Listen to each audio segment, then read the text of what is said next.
attentifs à ce qui va se passer ce soir. Donc on est là ensemble pour se réunir et parler autour du logiciel libre principalement. Donc comment ça va se passer? Donc, on a appelé cette soirée l'apérotique.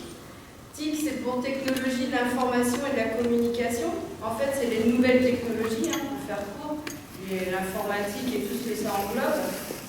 Donc nous, cette soirée est animée et propose d'ouvrir le débat sur le quartier grâce à l'espace public numérique dont on fait partie. Donc beaucoup d'entre vous sont usagers chez nous. Il y en a qui ne connaissent peut-être pas l'espace public numérique. Donc juste pour vous dire, on fait partie de l'association Saint-Bruno. Donc ici, on est dans leurs locaux, enfin au siège de l'association. Donc on fait bien partie de l'association. L'association a 3 secteurs différents. L'espace public numérique, que vous connaissez tous au 7 rue Léon, à l'angle de la rue Mira et de la rue Léon, là où on fait les cours, les ateliers, les stages, et vous venez vous entraîner pour certains d'entre vous, etc. Et ici, on a aussi il y a le secteur, donc plutôt animation de la vie locale, avec on participe à la fête de la Goutte d'Or, la fête du quartier, mais aussi il y a un média de quartier qui est en train d'être mis en place sur le quartier et beaucoup de participation à d'autres événements sur le quartier. Et il y a l'espace proximité emploi, qui est rue de Chartres, où là, qui accompagne les personnes à la recherche d'emploi et les plus éloignées de l'emploi. Donc ça, c'est pour la salle Saint-Bruno. Et ici, cette soirée, l'apérotique, est organisée par l'espace public numérique, la Goutte d'Ordinateur, pour essayer de parler des nouvelles technologies, un petit peu en dehors de l'EPN, et de discuter ensemble avec plusieurs intervenants. Donc on a plusieurs personnes qui sont là ici et qui vont toute la soirée animer le débat. Donc évidemment, vous pourrez poser vos questions s'il y a quoi que ce soit. Il ne faut pas se gêner comme d'habitude, on peut poser des questions, etc. Et il y a 4 postes à disposition aussi, et à la fin du débat, vous pourrez aller voir sur chacun des postes, on vous a mis à disposition plusieurs logiciels libres, plusieurs environnements libres, vous allez voir ce que c'est et comment ça se passe de plus près. Et à l'issue de cette soirée, on partagera ensemble un petit apéritif, où beaucoup d'entre vous ont ramené plein de choses, encore merci, et qu'on va pouvoir manger tous ensemble. Donc l'idée de cette soirée, de ce débat, de cette soirée un peu discussion-débat, c'est évidemment de faire venir un maximum de personnes du quartier et même d'ailleurs pour discuter d'un thème, d'une thématique bien précise. Donc ce soir, c'est le logiciel libre. On va essayer de faire que ce rendez-vous arrive à peu près tous les 3 mois sur le quartier, et le prochain, si ça se passe bien ce soir, mais ça va bien se passer, sera au mois de mai, le 22 mai, sur les réseaux sociaux. Donc pareil, avec des intervenants qui viendront, toujours débat, discussion, etc. Ce qui va se passer aussi, c'est que ce soir, donc, on lance l'apérotique, mais à l'espace public numérique, les 2 prochains ateliers, au mois de février, seront dans la continuité de ce même thème, seront sur le logiciel libre, comment télécharger du contenu libre, complètement libre, et on va voir ce que c'est ensemble, et aussi comment on fait pour télécharger et installer un logiciel libre aussi, un logiciel et un logiciel libre. Et à chaque fois, ce sera comme ça. Une soirée, un débat, discussion. Les ateliers qui suivent à l'EPN sont toujours autour du même thème pour qu'il y ait une continuité. D'accord ? Je tiens à préciser que cette soirée est filmée et photographiée. Donc si jamais il y a des personnes qui ne veulent pas qu'on les reconnaisse ou ne veulent pas être filmées et photographiées, il faut nous le dire, il n'y a pas de problème. Nous, au moment de la diffusion du film et des photos, on floutra vos visages ou on fera en sorte de ne pas vous voir. Voilà, il suffit juste de nous le dire. Voilà. Donc, écoutez, on va commencer cette soirée. Donc, je vais vous présenter les intervenants. Donc, il y a Nordine qui travaille à l'espace public numérique avec moi, qui est animateur multimédia. Donc, moi, je suis Virginie, pardon. Voilà. Donc, il y a ici Pierre. Alors, Pierre qui, lui, est musicien et qui est un fervent libriste, qui utilise les logiciels libres et qui travaille autour du libre depuis longtemps, mais qui est plutôt dans la musique. Voilà. Donc il y a Clément, ici. Donc, de toute façon, ils vont vous parler d'eux après, qui est bénévole à l'espace public numérique que certains d'entre vous connaissent et qui représente ce soir une association qui est Microlab. Aussi, oui. Sébastien, donc, qui lui a monté une petite maison d'édition, pareil, enfin il va en parler, mais qui travaille aussi avec que du matériel libre. Et on attend un dernier intervenant qui est un petit peu en retard parce qu'il est coincé dans les transports, qui est Luc, qui va se présenter aussi tout à l'heure, qui représente l'association l'April, qui défend les logiciels libres et qui mutualise ces logiciels auprès du plus large public possible. Voilà. Donc, on va commencer. Allez. Bonsoir à tous. C'est plus voir dans le fond aussi.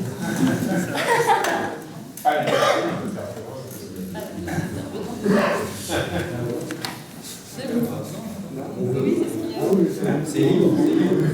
C'est libre.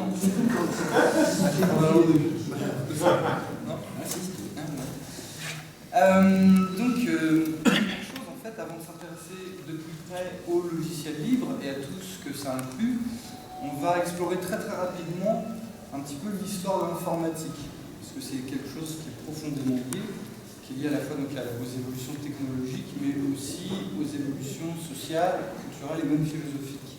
On ne va pas non plus aller trop loin, mais rapidement, donc, l'informatique, en tout cas l'informatique moderne, ça remonte à la milieu-fin des années 50, et ça a commencé vraiment pleinement à se développer au début des années 60. Ce qu'il faut savoir, c'est que jusqu'à peu près fin des années 70, début des années 80, toutes les sociétés qui travaillaient dans le domaine de l'informatique, mais aussi plus largement toutes les personnes qui travaillaient avec un outil informatique, avaient comme philosophie le partage.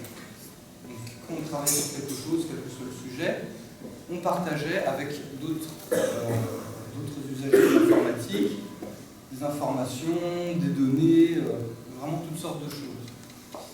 Il s'est produit un événement qui paraît très mineur si on monte un petit peu dans le temps, mais qui aujourd'hui a un impact énorme. C'est qu'au début des années 80, au MIT, donc c'est une grosse université américaine, il y a un monsieur qui s'appelle Richard Stallman qui donc travaillait avec d'autres informaticiens, d'autres ingénieurs sur différents projets informatiques, et ces personnes-là avaient commandé une imprimante. Comme ça peut arriver à n'importe qui, monsieur et madame tout le monde. On commande une imprimante. Et cette imprimante, ils avaient remarqué une chose, même si elle était plutôt pas mal, elle imprimait très lentement, même pour l'époque. C'était peut-être à tout casser une page à la minute. Donc, pour répondre à leurs besoins, ces informaticiens ont modifié un des logiciels, un des programmes de cette imprimante, pour essayer de faire en sorte qu'elle imprime un peu plus de feuilles par minute. Pour ça, ils avaient besoin d'accéder à ce logiciel, et comme ça se faisait toujours, donc, ils ont simplement contacté la société, en l'occurrence c'était la société Xerox. Ils leur ont demandé, voilà, est-ce que vous pouvez nous donner le logiciel? On va modifier 2-3 trucs, et puis, donc non seulement on le modifie pour nous, mais pour tous les autres, pour tous ceux qui le veulent. Toutes ces modifications-là, je précise, c'était fait gratuitement et librement. La notion de libre, telle qu'elle existe aujourd'hui, était naturelle à l'époque. Or, la société Xerox a refusé, et là, Richard Stallman ne comprenait pas pourquoi il y avait ce refus, puisque c'était dans l'intérêt de tout le monde, y compris dans la société Xerox, d'avoir un logiciel d'impression amélioré. Il y a eu tout un phénomène de discussion qui s'est étendu, d'une part au sein de l'université, puis aux États-Unis et partout à travers le monde, autour de cette affaire.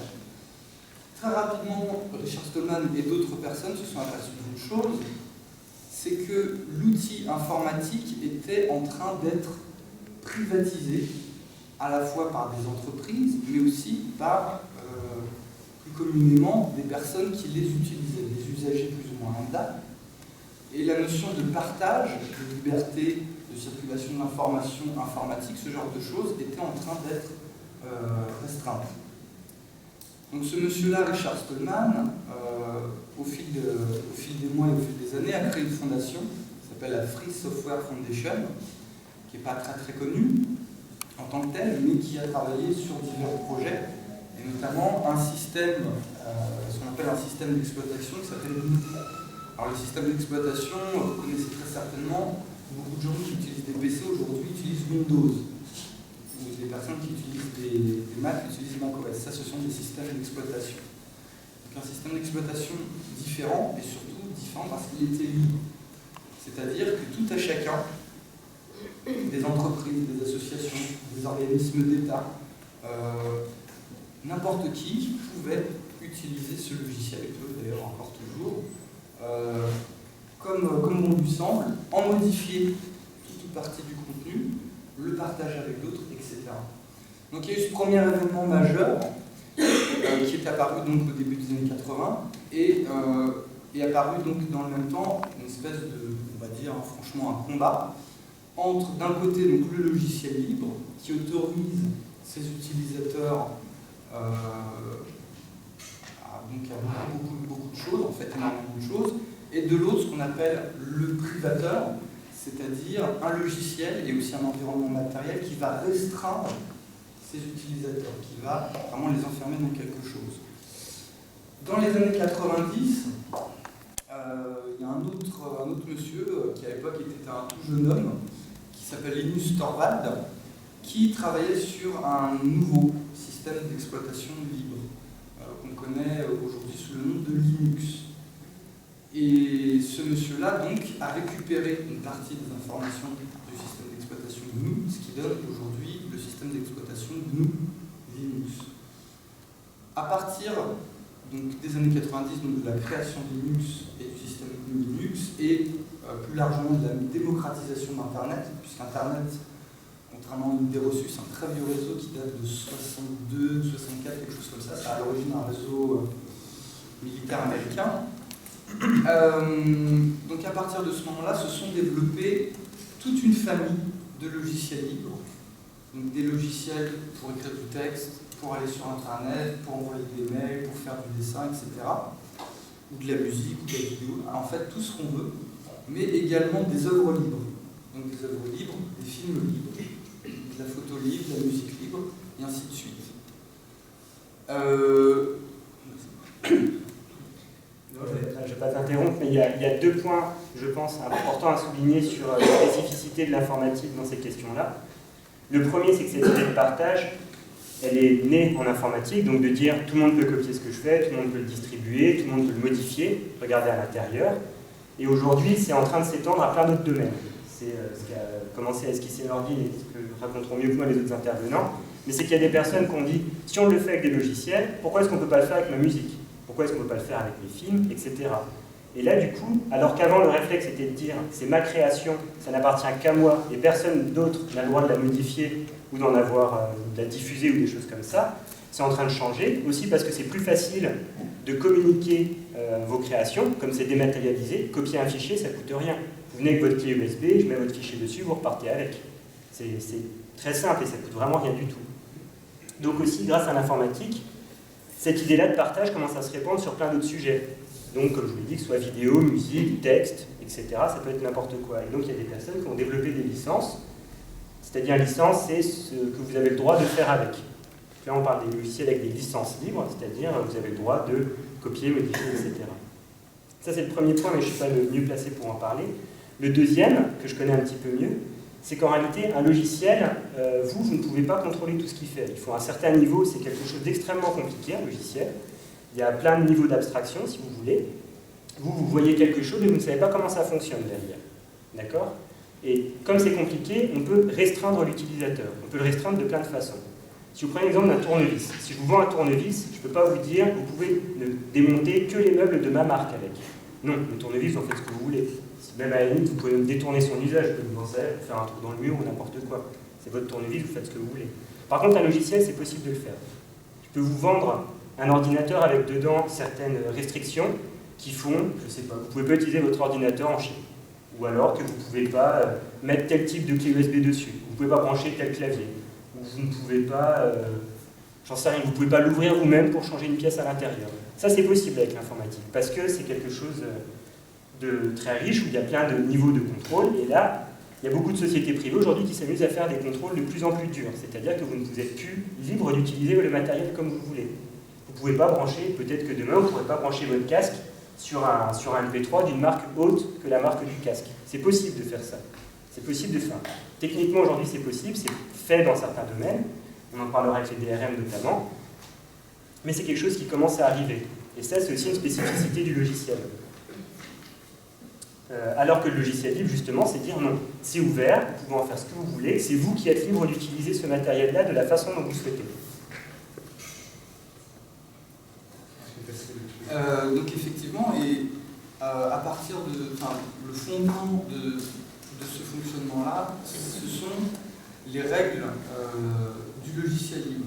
Alors, on va faire assez rapide, mais concrètement, on peut imager ça par liberté, égalité, fraternité. Donc liberté, liberté de tous les utilisateurs, sans aucune restriction, d'utiliser aussi bien de manière superficielle que de manière approfondie les logiciels et les matériels informatiques. L'égalité, l'égalité entre tous ces utilisateurs-là, qu'ils soient publics, qu'ils soient privés, qu'ils soient associatifs, qu'ils soient individuels, tout ce qu'on veut, de partager le tout ou partie du contenu de ces contenus libres. Concrètement, si par exemple vous utilisez un logiciel qui permet de monter de la vidéo, c'est-à-dire de prendre des bouts de vidéo pour créer un film par exemple, vous pouvez dire, voilà, je veux partager telle ou telle partie de mon film, de la vidéo, ainsi de suite. Donc c'est la liberté, l'égalité, et la fraternité dans le sens où, à mon sens, le squelette, vraiment, la colonne vertébrale même du logiciel libre, c'est l'entraide permanente de tous ces utilisateurs. Et quand je dis permanente de tous ces utilisateurs, c'est vraiment à travers le monde. Il n'y a pas de restriction géographique, il n'y a pas de restriction de langue. Un vrai logiciel libre, un logiciel libre d'ailleurs par essence, c'est un logiciel multilingue, c'est un logiciel avec une interface la plus accessible possible. Et donc ce ne sont pas des logiciels qui vont s'adresser à une espèce de caste de personnes qui ont un bac plus 12 en ingénierie, etc. Non, c'est vraiment fait pour être utilisé par tous. Juste une toute petite remarque. Le point multilingue et le point utilisé par tous, c'est aussi que si vous aimez un logiciel, mais qu'il est disponible par exemple qu'en anglais et que vous avez envie de le traduire dans votre langue, vous êtes libre de le faire par essence. Vous n'avez même pas besoin de demander la permission. Vous pouvez le traduire dans votre langue. La seule condition, c'est ensuite de partager ça. C'est-à-dire de redonner à tout le monde la correction. Il peut très bien y avoir des gens qui vont reprendre votre correction, qui vont l'améliorer, qui vont la modifier, etc. C'est quelque chose, là c'est une illustration qu'on voit très bien. C'est ce que je me permets d'appuyer là-dessus, ce que dit Nordine, c'est qu'il n'y a pas besoin de connaissances techniques. Et même la documentation. Vous savez d'un logiciel, vous trouvez qu'il est compliqué, vous passez un peu de temps pour apprendre comment il marche, vous êtes libre de rédiger la documentation. Alors que si vous essayez de traduire un logiciel propriétaire, donc par opposition à un libre propriétaire, a priori vous n'avez pas le droit de le traduire. Il faut l'autorisation des personnes qui ont édité. Comme un livre, vous n'avez pas le droit de traduire un livre si vous n'avez pas l'autorisation. Là c'est pareil. Si je peux me permettre, il y a un exemple qui parle à tout le monde, c'est Wikipédia simplement. Je pense que tout le monde fréquente ce site, ces sites, c'est quand même gigantesque. Tout le monde participe, si vous voyez une faute, vous pouvez la corriger, l'utilisateur du logiciel peut refaire une version c'est bon, c'est un descriptif de Wikipédia qui fait. C'est vrai. C'est bien de faire le lien avec des choses que tout le monde connaît. Est-ce qu'il y en a qui ont des questions déjà, avant de continuer un petit peu plus loin, ou il faut nous dire s'il y a des trucs que vous ne connaissez pas ou pas. Moi je pense qu'on ne peut pas de toute façon, quand c'est protégé, traduit. Non, mais justement c'est interdit de toute façon technologiquement. Alors c'est interdit technologiquement et légalement. Et légalement. Ça, voilà, ça c'est une subtilité très importante qui différencie le privateur et le libre. C'est qu'au-delà déjà de l'aspect purement technique, où le privateur va tout faire pour cloisonner l'utilisateur, le privateur aussi va utiliser toutes sortes de dispositifs plus ou moins légaux pour enfermer l'utilisateur sur un certain usage, en fait, l'usage qui est souhaité par la société, généralement c'est une société qui va proposer ce logiciel ou ce matériel informatique. Voilà. Donc imaginez par exemple, c'est quelque chose que j'utilise souvent pour faire la différence entre les deux, et si ça peut aider des personnes un peu à situer la différence, imaginez une voiture comme il en existe plein aujourd'hui. je sais pas, je ne vais pas donner de marque, mais voilà, vous roulez avec et il n'y a plus d'essence. Qu'est-ce que vous faites? Vous vous arrêtez à une station essence, vous mettez de l'essence dedans, vous repartez. Très bien. On va dire, pour schématiser, c'est une voiture libre. Maintenant, imaginez une voiture privatrice, vous roulez avec, il n'y a plus d'essence. Là aussi, vous vous arrêtez à une station essence pour mettre de l'essence, et là, ah, c'est pas possible, ça bloque. La petite pompe, on ne peut pas la mettre dedans. Et là, quand vous ouvrez le petit machin pour recharger l'essence dedans, il y a écrit « Attention, vous devez mettre de l'essence, uniquement de l'essence qui provient de chez Total. » C'est-à-dire si vous êtes, je sais pas, chez Elf, Shell, j'en sais rien, voilà, c'est pas possible, il faut aller chez Total. Et alors pire, imaginez vous roulez toujours avec cette voiture privatrice, il y a un pneu qui crève, qui se dégonfle. Vous voulez changer le pneu, voilà, c'est pas possible, il faut acheter uniquement le pneu précis indiqué par le fabricant. Si vous voulez, je ne sais pas, changer les sièges, vous ne pouvez pas changer les sièges parce que bah, le privateur vraiment va enfermer l'utilisateur dans l'usage qu'il a. Et à l'inverse, le libre va vraiment proposer un champ beaucoup plus large et en fait quasiment infini de ces outils-là. Est-ce que je peux rebondir justement dans sur la voiture? Ça devient de plus en plus vrai. J'avais une voiture jusqu'à il y a très longtemps. Et maintenant, les voitures sont bardées d'informatique. Il y a le GPS, il y a le contrôle des pneus, tout ça. Et quand vous allez chez n'importe quel garagiste, maintenant les voitures, il faut le faire à la révision, plus de 25 000 km. Et il y a un petit voyant qui s'allume. Et si vous voulez que ce voyant disparaisse, il faut obligatoirement aller chez un garagiste de la marque du véhicule, parce que ce sont les seuls qui ont les outils pour désactiver le voyant. Alors que la loi demande à ce que tous les garagistes aient cet outil. Et effectivement, les garagistes ont l'outil, qui ont toutes les options pour réparer votre voiture et faire l'entretien de votre voiture, sauf pour effacer ce petit voyant qui vous dit attention, votre voiture a un problème. Et c'est vraiment là pour le coup quelque chose de complètement informatique, puisque c'est juste une ligne dans le logiciel à changer pour et à remettre à zéro pour ce voyant s'enlève. Et on essaye, là c'est pas par la force parce que c'est juste un voyant, vous pouvez rouler avec ce voyant allumé, c'est pas très grave, mais on essaye de nous mettre dans des conditions de dire ah j'ai un voyant, il faut vraiment que j'aille chez mon garagiste de ma marque parce que c'est le seul qui va pouvoir m'envoyer, mais sans vous faire croire que la voiture va moins bien fonctionner si vous allez chez un garagiste qui fera la même chose que le garagiste de votre marque. Et c'est juste là informatique. C'était juste pour rebondir sur ta voiture. Donc, vous avez peut-être vu notre Messi qui est arrivé, qui est attendu depuis tout à l'heure, donc Luc. Bonsoir, excusez-moi d'avoir du retard. C'est ma faute, ça peut être la même, c'est tout. L'informatique. Voilà. C'est un informatique à deux pattes sur les doigts. Donc voilà, moi je suis Luc Fiebet, je suis administrateur de l'April. L'April, c'est une association de promotion de défense de l'informatique.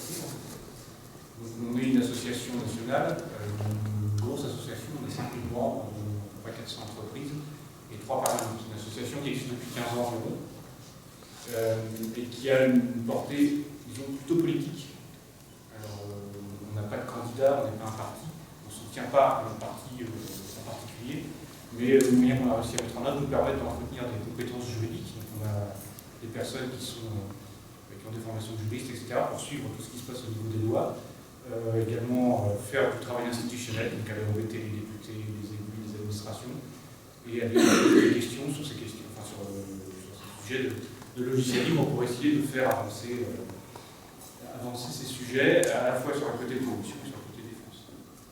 Donc c'est un travail qui est mené depuis quelques années, qui est assez un peu ingrat, parce que d'un côté ça avance, le logiciel libre a pris vraiment beaucoup d'ampleur par rapport à ce qu'il pouvait être par exemple, où à l'époque, les gens ne connaissaient pas tout ce que c'était, et les élus encore moins.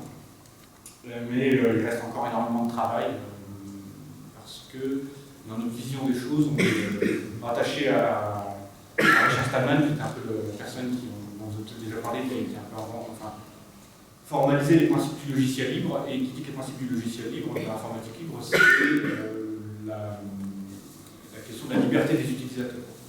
Et donc c'est d'abord une question de liberté avant d'être une question d'informatique.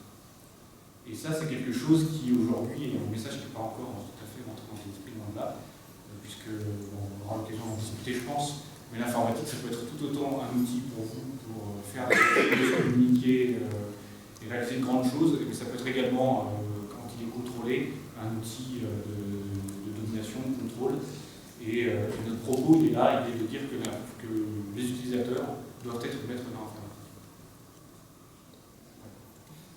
Ça me vient, je vais essayer de comprendre, parce que quand j'entends le mot libre, ça m'interpelle. Et je me dis tout est contrôlé sur tout réseau, sur l'informatique, etc. Ne serait-ce qu'à Twitter, on n'a pas le droit, normalement c'est logiciel libre. Or, il y a des lois qui sont sorties, qui contrôlent tout ce qui peut être dit, tout ce qui ne peut pas être dit, et sur énormément de logiciels, sur tout. Donc c'est une liberté de On ne va pas rentrer dans le fond, si on formule, si je me trompe, la question c'est qu'aujourd'hui on a des lois qui vont essayer de contrôler l'expression notamment sur Internet, sur Twitter. Voilà, et c'est tout à fait le cas. Ce que vous dites soulève une autre question, c'est que le logiciel libre il a été formalisé dans les années 80, à une époque où Internet c'était un truc embryonnaire qui était réservé à des universitaires et des militaires, donc c'était pas du tout pour le grand public. Et de façon générale, on avait notre machine, chacun avait sa machine chez soi, ceux qui en avaient. Et donc à l'époque, il a été pensé pour ça. Et aujourd'hui, on a un enjeu qui est très différent, qui est celui des services hébergés. On va parler de cloud computing ou ce genre de choses, mais que ce soit sur vos consoles de jeux, vos téléphones portables, votre ordinateur, vous faites appel à des services hébergés. Et des grosses boîtes comme Twitter que vous citez, mais aussi Facebook par exemple, Google, utilisent des logiciels libres. Et sans logiciel libre, ces boîtes-là n'auraient jamais fonctionné. Mais vous, en tant qu'utilisateur, ça vous fait une belle jambe qui utilise les logiciels libres, parce que c'est eux qui contrôlent vos données. Donc vos libertés, vous ne pouvez pas les exercer à partir du moment où vous avez délégué à des personnes et des entreprises la gestion de vos données. Donc ça pose effectivement des soucis, et c'est là que le retour à cette question de la liberté et le contrôle de son informatique est important. Ce n'est pas juste une question de code et d'avoir la bonne licence sur le logiciel. Et si je faisais d'ailleurs une question très intéressante à propos de Twitter, c'est que Twitter, en fait, c'est pas un logiciel libre, c'est un logiciel gratuit. Et je pense que c'est une distinction qu'on va faire aussi tout à l'heure, parce que concrètement, Twitter, si c'était un logiciel libre, vous seriez en mesure de créer votre propre Twitter à vous, chez vous, sur votre ordinateur, et d'inviter des utilisateurs à le faire depuis votre ordinateur. Or, Twitter, c'est un système complètement fermé, vous vous abonnez chez eux, donc ils font ce qu'ils veulent de vos données personnelles, ils font ce qu'ils veulent de ce que vous publiez sur Twitter, mais c'est gratuit. Et il y a une vraie différence entre un produit gratuit et un produit libre. Et ça, les camarades, je pense que fort là-dessus. Je ne vais peut-être pas continuer là-dessus malheureusement, mais c'est intéressant. J'avais deux choses à dire, que je ne les oublie pas. Mais la première, c'est que la question de qu'est-ce qui circule sur Twitter, c'est plus une question de réseau, qu'on va peu aborder malheureusement, mais il y a des gens qui défendent ça également, ça s'appelle la neutralité du net, et c'est l'idée que Internet, ça doit être un tuyau dans lequel on fait passer ce qu'on veut. C'est pas filtré a priori, c'est-à-dire on n'a pas le droit de dire tel mot ne passe pas ou tel mot passe, etc. C'est qu'à priori, n'importe quel mot peut passer. Par contre, derrière, bien évidemment, il peut y avoir des lois qui pourront s'appliquer, et ça va être une question juridique, de dire non, ce mot-là est interdit, mais ça va pas être une question technique. C'est-à-dire qu'à priori, on ne va pas pouvoir vous interdire de faire passer tel ou tel mot. Et la deuxième chose que je voulais dire, c'est qu'effectivement, Twitter, Google et toutes les grandes sociétés sur Internet que vous pouvez connaître utilisent des logiciels libres, le revendiquent ou pas. Généralement, vont le revendiquer parce que ça leur donne une image sympathique.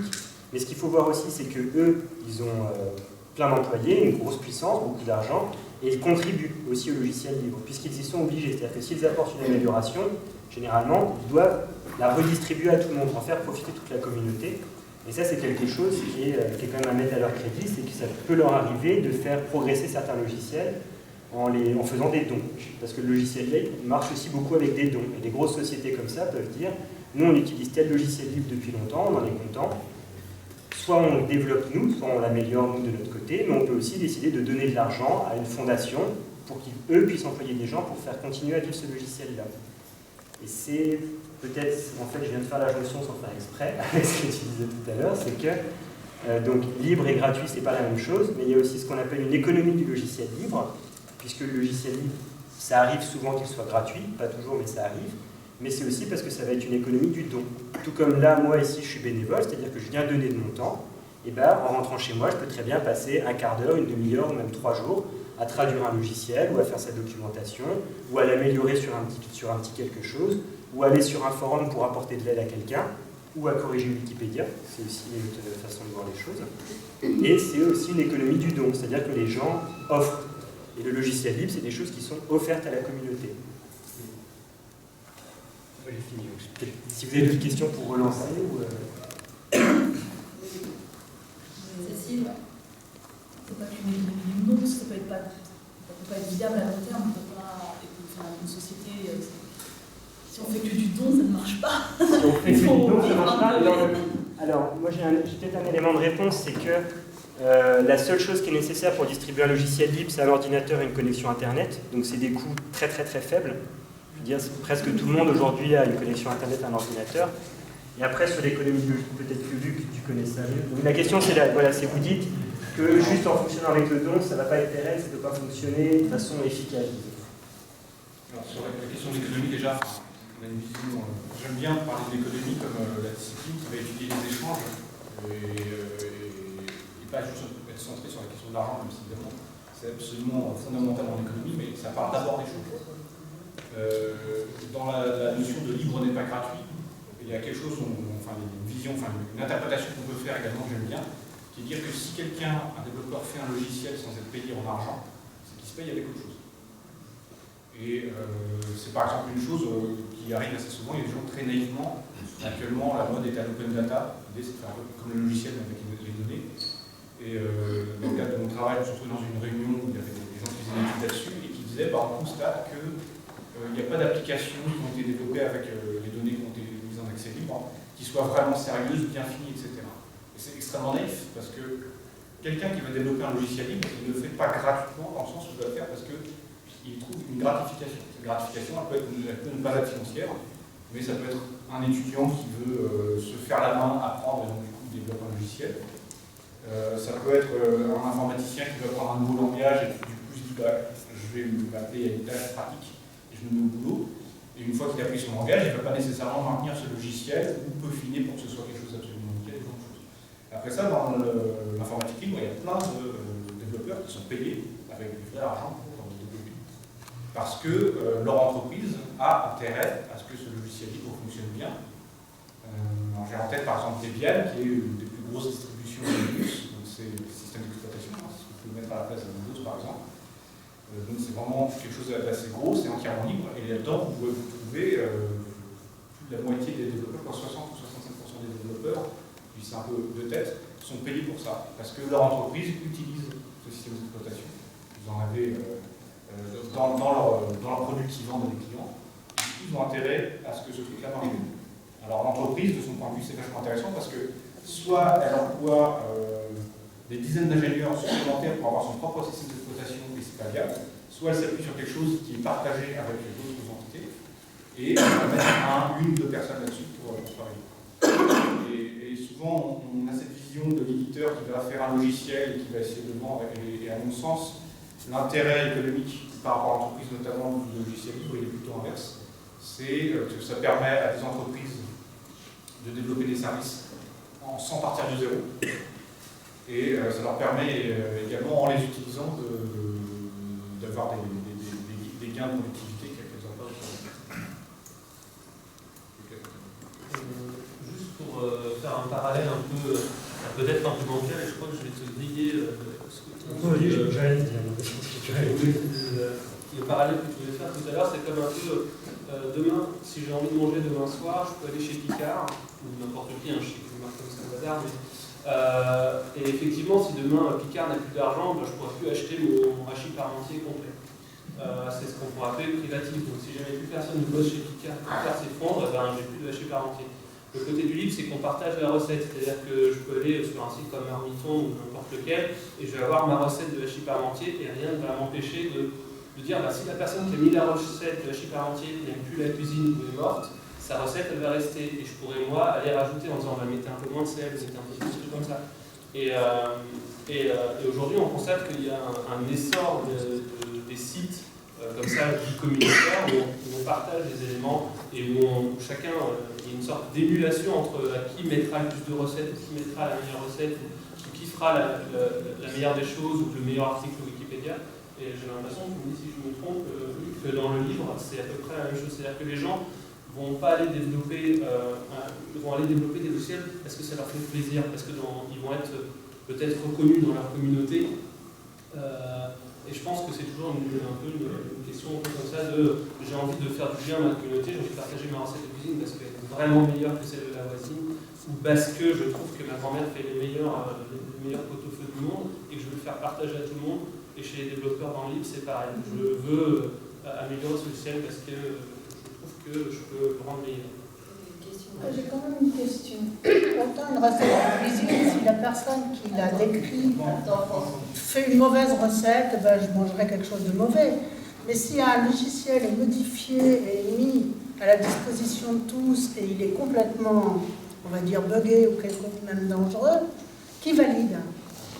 Qui contrôle ou qui interdit? Il y a forcément un processus de contrôle. Qui contrôle et qui valide les logiciels que vous achetez? Comment? Qui valide et qui contrôle les logiciels que vous achetez? Ben, j'espère qu'il est valide. L'espérez. Hein? Oui. Mais vous n'en savez rien. Et j'en sais rien. Mais non, mais j'espère. Oui. J'en suis sûre.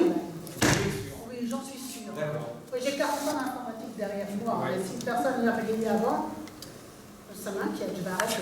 Moi, je travaille dans une société informatique qui fait des logiciels propriétaires. Oui. Et on a des tas de trucs qui ne marchent pas bien. Enfin, Ah non, je ne veux pas dire que les logiciels propriétaires marchaient bien pour autant, mais ils sont moins distribués. Distribués, enfin, entre guillemets. Accessibles moins facilement. les logiciels propriétaires. Oui. Oui. Voilà. Mais enfin, j'ai une société qui fait des logiciels propriétaires pour faire de la. Donc j'ai quelque chose de mal compris. Moi, j'ai cru comprendre que je pouvais partir d'un noyau existant, le modifier à ma guise et le remettre à disposition, je ne sais pas comment. Oui. Et là, ça me gêne qu'on n'ait pas contrôlé. Je me permets de valider. Je suis pas spécialiste des questions. On n'est pas validé mes erreurs. Par exemple, si on prend Wikipédia, si on prend Wikipédia, il y a une étude qui a montré qu'il y a pas plus d'erreurs dans Wikipédia que dans Universalis.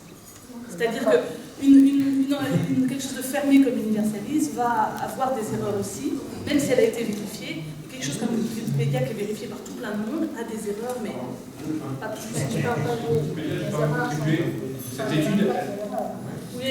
étude a porté sur quelques gros articles de sciences, etc. Il y a quand même plein d'erreurs dans Wikipédia. Oui, non, pour répondre plus précisément à votre question, je me suis perdu. La différence entre Wikipédia et l'informatique, c'est qu'un logiciel, c'est quelque chose qui est fonctionnel. Vous faites tourner sur la machine et vous voyez si ça marche ou si ça ne marche pas. Wikipédia, ça ne s'arrête jamais. C'est un truc qui est un petit peu usant, moi je trouve, qui était arrêté de contribuer, c'est que c'est un peu le rocher de Sisyphe, et il n'y a pas cet aspect fonctionnel. Ensuite, toute la différence, c'est que vous avez une communauté, vous avez un logiciel libre qui sort, vous ne savez pas s'il est bon ou mauvais, mais comme le code source est disponible, s'il a des fonctionnalités qui sont bien et qui plaisent à plein de monde, il y a des gens qui vont mettre le nez dedans, qui vont regarder, qui vont dire comment ça tourne, qu'est-ce qu'il a fait, etc. Qui vont voir s'il y a des choses un peu louches dedans, si c'est bien fait, qui vont potentiellement l'améliorer. Et donc ça va être Et c'est qui ces gens? C'est les usagers. Les gens qui ont envie de faire. Comme Wikipédia en fait, potentiellement. C'est. Je vais rester de vous. Moi, je ne suis pas spécialiste des questions sur l'informatique directement, je suis plus musicien et des outils informatiques, mais il y a un exemple qui vient, je trouve que c'est un peu paranoïaque, mais une tendance dans les logiciels que j'utilisais plutôt, parce que j'ai changé vers du libre, avoir des logiciels qui sont mal finis, entre parenthèses, c'est-à-dire qu'il y a parfois des politiques commerciales, peut-être que tout le monde ne sera pas d'accord, qui amènent à ne pas terminer tout à fait les logiciels ou à laisser des choses qui ne marchent pas bien, parce que on est tout intérêt à racheter une licence pour avoir une mise à jour ou n'importe quoi, ou acheter la version suivante qui sera super mieux parce que on peut mettre plus de pistes d'enregistrement, je ne sais quoi. Alors que le logiciel libre, comme Wikipédia, tout le monde, les usagers, ceux qui peuvent modifier le code, ceux qui ne peuvent pas, enfin tout le monde a un intérêt global à ce que l'outil fonctionne le mieux possible, et à ce que toutes les fonctions soient là le plus vite possible. Je ne sais pas si c'est pertinent, mais c'est l'expérience, la petite expérience que j'ai qui qui me permet de répondre à cette question-là comme ça. Je me méfierais plus d'un logiciel propriétaire que d'un logiciel libre. Et pour répondre aussi, parce que j'ai compris qui contrôle ce qui contrôle ou qui contrôle ce qui font. Généralement, quand ce sont des gros logiciels, par exemple comme Firefox, qui est un navigateur internet, ils sont derrière une fondation, qui est une organisation administrative généralement. Et en fait, tout fonctionne par niveau. En gros, vous avez le code source du logiciel principal qui est à disposition de tout le monde, donc la recette. Tout le monde peut récupérer la recette, faire ses modifications et la soumettre. Au moment où elle est soumise, cette recette, elle n'est pas directement ajoutée à la recette principale. Il va y avoir une étape de validation. Cette étape de validation, elle va être faite par des gens qui ont déjà eux-mêmes soumis des recettes et dont la qualité des recettes ont déjà été vérifiées. Donc plus on va soumettre, plus les gens vont soumettre des bonnes choses, plus ils vont monter en tout cas dans la hiérarchie des gens qui sont reconnus comme contribuant vraiment bien au logiciel, et c'est eux qui vont s'occuper de la validation. Et une fois que le logiciel deviendra un gros logiciel comme Firefox ou LibreOffice, ça va se constituer autour d'une fondation, et ça sera des développeurs qui seront payés par cette fondation, qui sera elle-même financée par des dons, qui seront payés pour vérifier et ensuite pousser toutes les modifications des utilisateurs dans le code principal pour que tout le monde en bénéficie. Donc le retour n'est pas immédiat, il y a des étapes de validation. Voilà, c'était pour répondre à votre question. Nous allons sur la question du fork qui est très importante. Et en fait, voilà. Je viens de décrire, en fait, il y a une distinction à faire entre le logiciel, c'est-à-dire le code que n'importe qui peut toucher, modifier, et le projet, c'est-à-dire c'est des gens qui se mettent ensemble. Bien souvent, c'est une personne toute seule sur les petits logiciels, mais le projet, c'est des gens qui se mettent ensemble et qui décident de travailler ensemble et de s'entendre pour faire prendre telle ou telle direction au logiciel. Et il arrive que dans ces groupes-là, alors soit des gens disent ce que eux font, ça m'intéresse pas, moi je prends le code et je fais autre chose, ou il arrive que, ça arrive fréquemment, ces gens-là travaillent ensemble, au bout d'un certain temps ils ne s'entendent pas, parce que voilà, c'est des humains, c'est comme partout ailleurs, on se fit, et le logiciel est libre. Et donc dans ce cas-là, les gens disent, enfin ceux qui se fâchent, disent bon si c'est comme ça, moi je vais faire la même chose ailleurs à ma sauce. Et ce qu'on appelle fork en anglais, une fourche. Donc ça, il y a un embranchement. Et ils décident de partir, comme c'est que du code, il n'y a pas de. C'est pas comme des bijoux de famille, hein. On peut dupliquer le code, et donc du coup, quand il y a des ententes ou quoi, il peut y avoir deux projets à partir du même logiciel. Donc il y a bien cette notion de projet, qui peut y avoir des règles très strictes et très très différentes d'un projet à l'autre, et le code en lui-même. Donc le code reste toujours libre, c'est-à-dire que n'importe qui peut le toucher, et après ça, il y a des gens qui sont là, et c'est deux choses différentes. En exemple, vous connaissez peut-être OpenOffice. OpenOffice est une suite bureautique qui était plutôt encadrée par une grosse entreprise qui a été rachetée par une plus grosse entreprise il y a 2-3 ans, et cette grosse entreprise était plutôt à faire du logiciel propriétaire, donc tout le monde a dit oh là là, ça va être terrible, ils vont tout fermer, ils vont complètement couvrir ce logiciel. Et c'est ce qu'ils ont à peu près fait en fait. Et du coup, ils se sont fâchés, et toute une grosse partie des développeurs, soutenus par des boîtes, le gouvernement brésilien notamment, ont monté LibreOffice, donc c'est exactement le même code, et puis ils ont commencé à le faire dériver à côté, et ça allait beaucoup plus vite que les autres, au point où l'entreprise initiale a abandonné OpenOffice et l'a donné à quelqu'un d'autre. Mais on avait là une belle démonstration de cette notion de forme. Ensuite, vous avez une question? Bonsoir, ma question c'est toujours ce Est-ce que tu peux te laisser?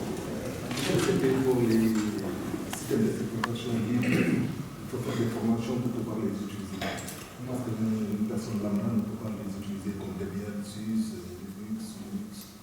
C'est des exploitations libres. Je reviens à une question parce que je viens de.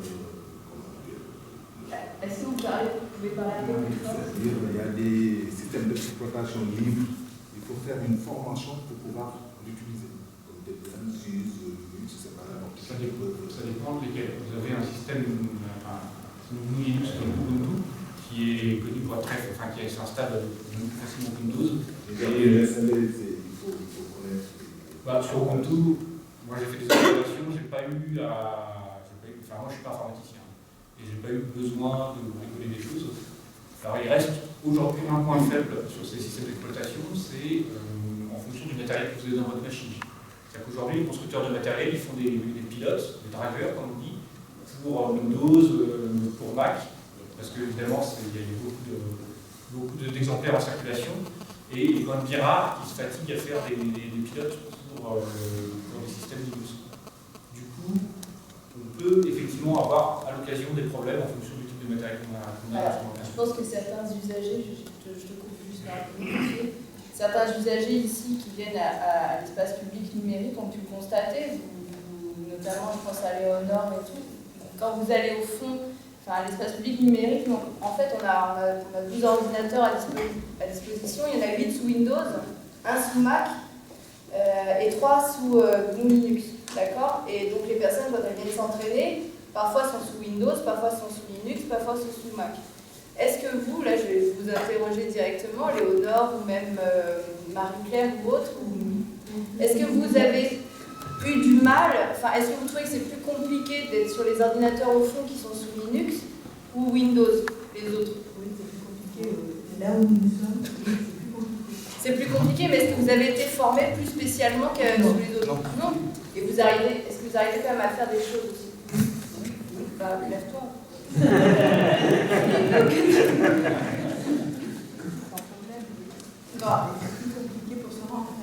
Voilà, c'est peut-être aussi parce qu'on est habitué aussi, quand on est habitué à quelque chose, bah, c'est dur de changer. Enfin, on connaît tout ça, hein. On est habitué à une machine à café, quand on change, bah, on galère tous. Bah, c'est pareil, on est habitué, on est un peu formaté aussi, on achète un ordinateur, il y a forcément Windows, donc évidemment on est habitué. Mais voilà, merci.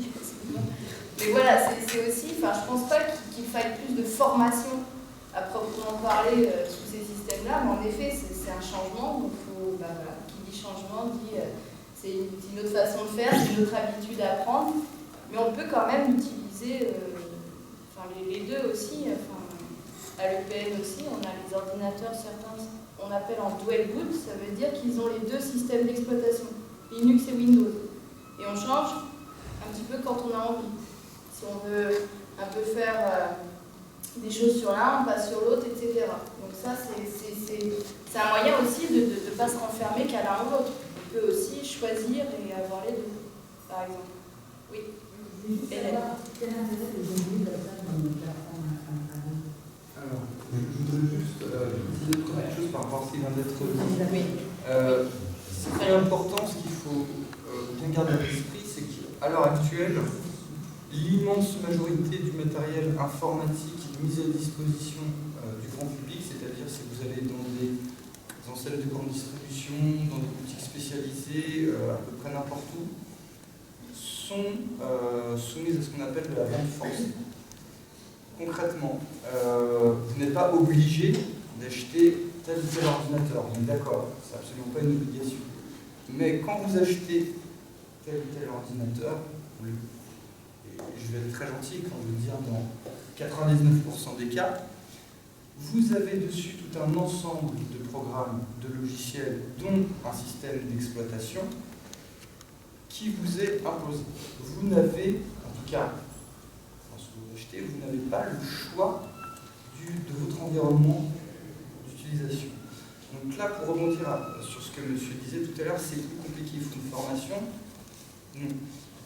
C'est avant tout une question déjà de conditionnement et d'habitude. Aujourd'hui, la quasi-totalité des PC sont vendus avec Windows dedans et toute une batterie de logiciels de Microsoft, mais aussi d'autres sociétés que vous n'avez pas choisi, mais que vous avez pourtant payé.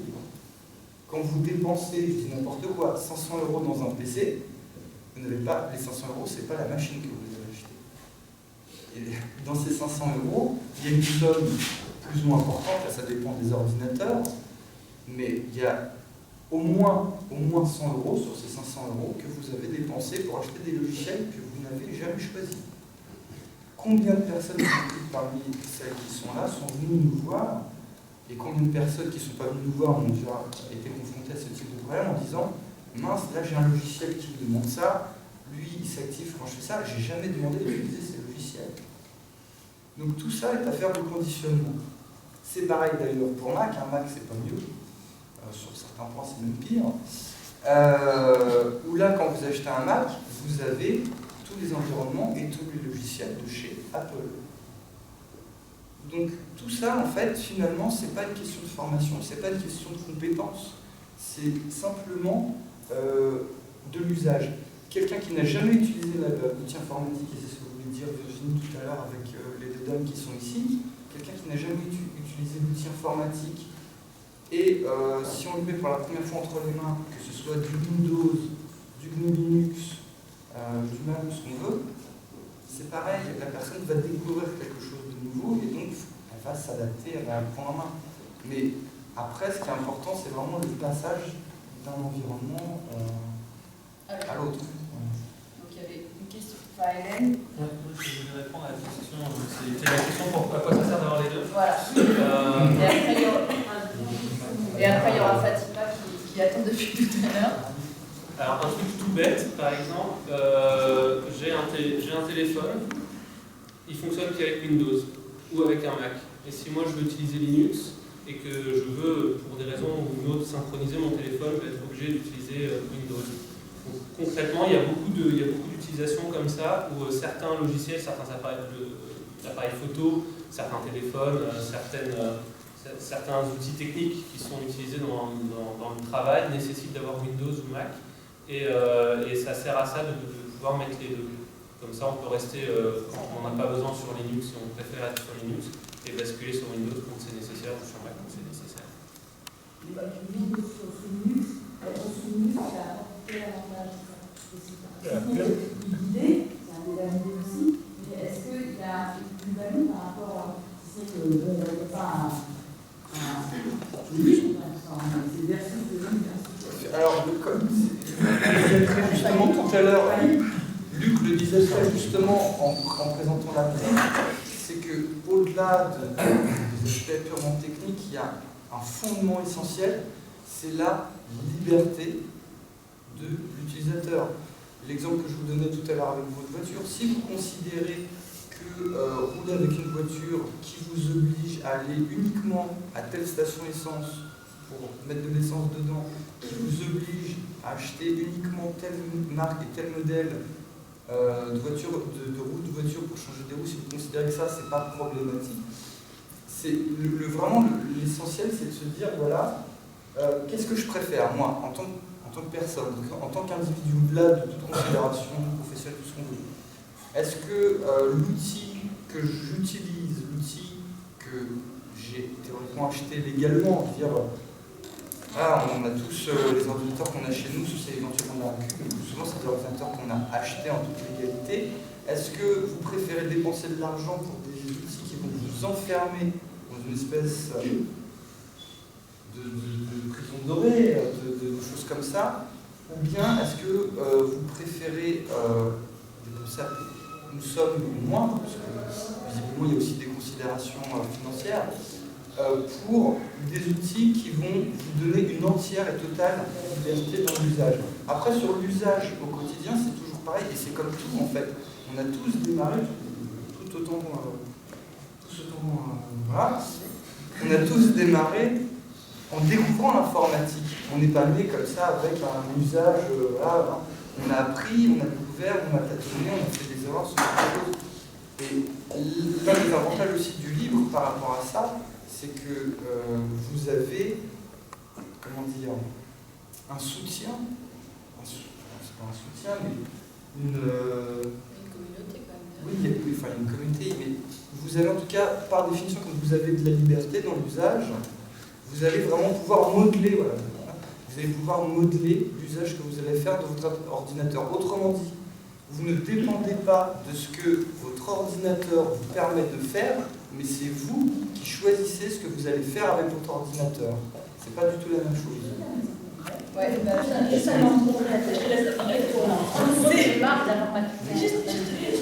un exemple concret. Mon beau-père, il a un ordinateur sur Windows. On l'allume. Mon beau-père, il a un ordinateur sur Windows. On l'allume, on va prendre un café, on discute, on revient. Il a limite fini de s'allumer.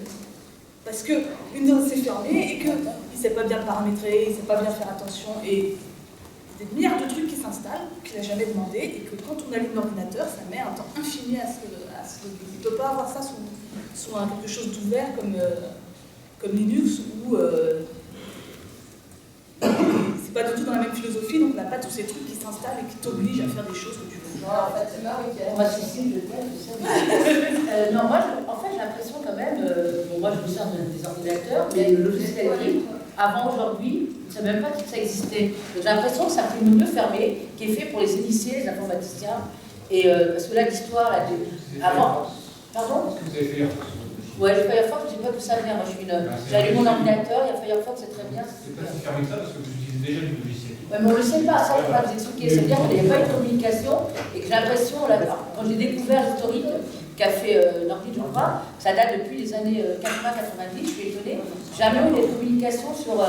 Donc en fait, vous nous avez laissé sans avoir le choix, des gens qui le savaient, quelque part. Est-ce qu'on n'avait jamais eu de communication? Avant d'acheter votre ordinateur, vous avez le choix, ne demandez pas un ordinateur paramétré, parce que ça existe, nous on n'a pas eu le choix, parce qu'on n'a pas été informés, voilà. Nous les pauvres gens non initiés, on n'a pas été informés. Merci de m'informer, on n'aura pas fait. J'ai été exactement comme vous, c'est-à-dire que j'ai acheté mes premiers ordinateurs, c'était Windows. Il se trouve qu'après j'ai fait des études, je me suis égaré, j'ai fait des études d'informatique, donc j'allais acheter mes pièces détachées, je montais mon ordinateur moi-même, et c'est là où j'ai découvert un peu les logiciels libres.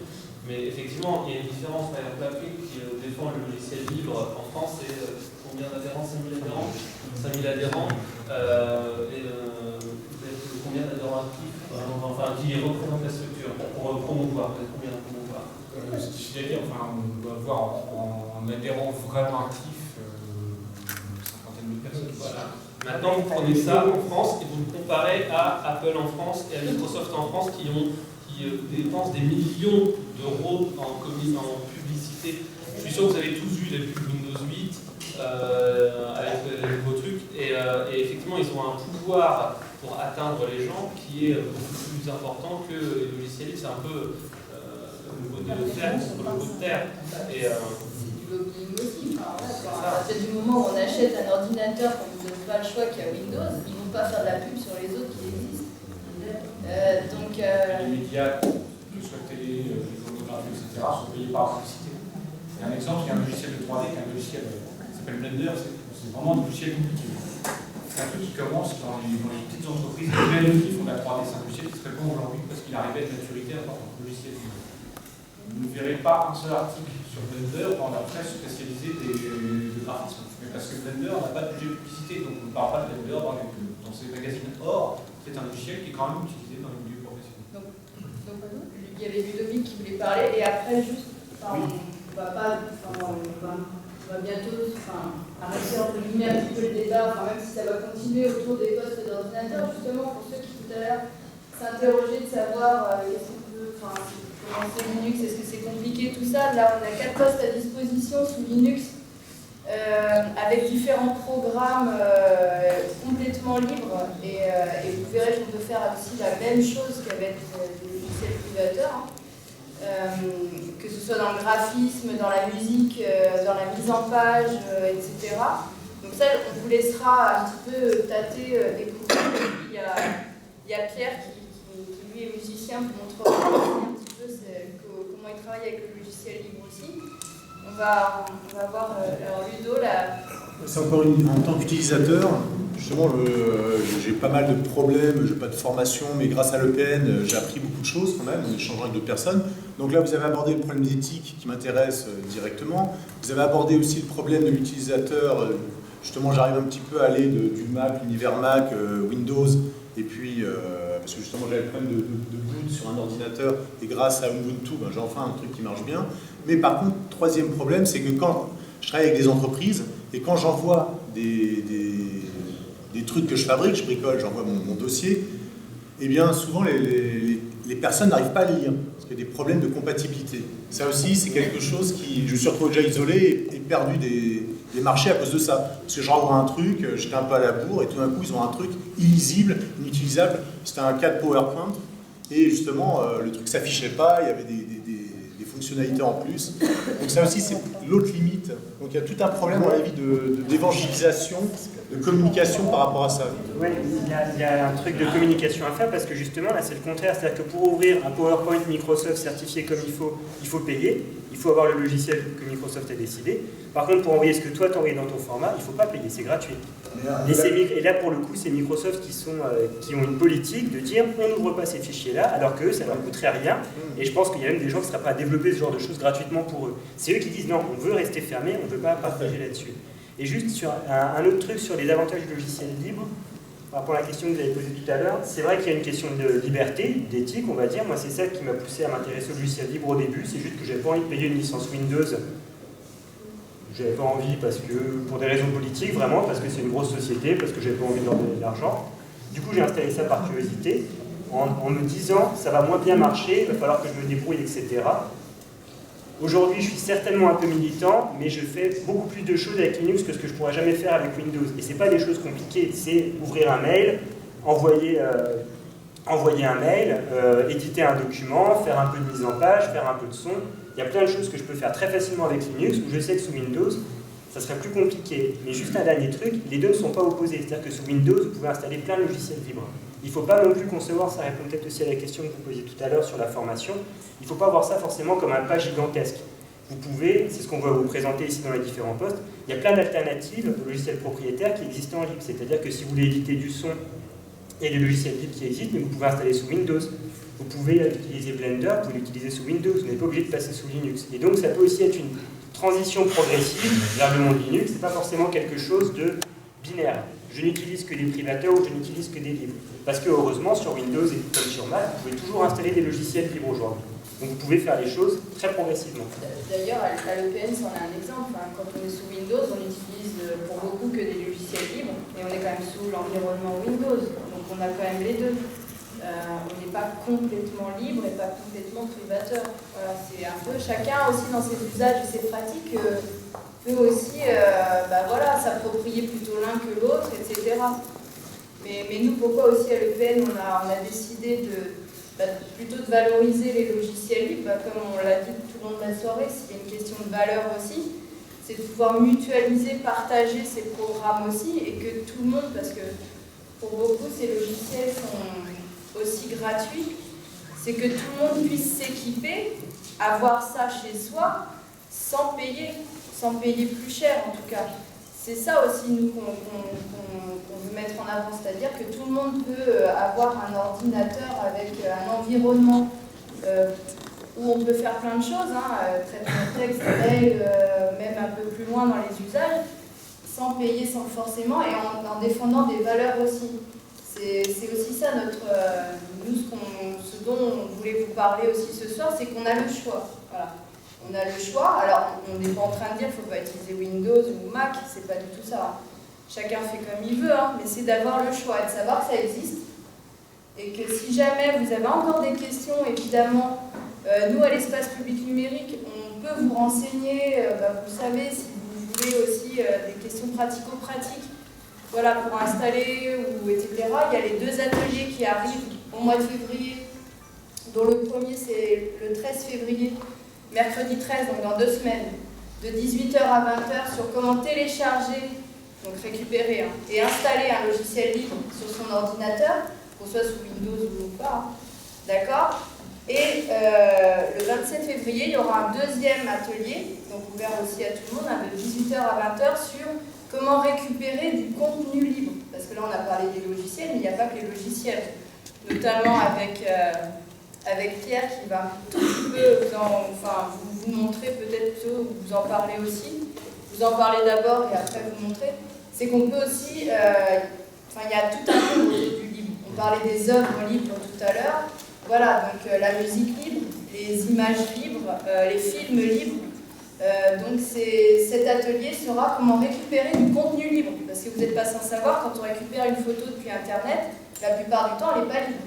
Il y a des droits, il y a quelqu'un qui n'a peut-être pas envie que vous récupérez sa photo pour faire ce que vous voulez. Et souvent sur Internet, on ne sait pas, mais voilà, on est loin d'être anonyme aussi sur Internet et on a des droits.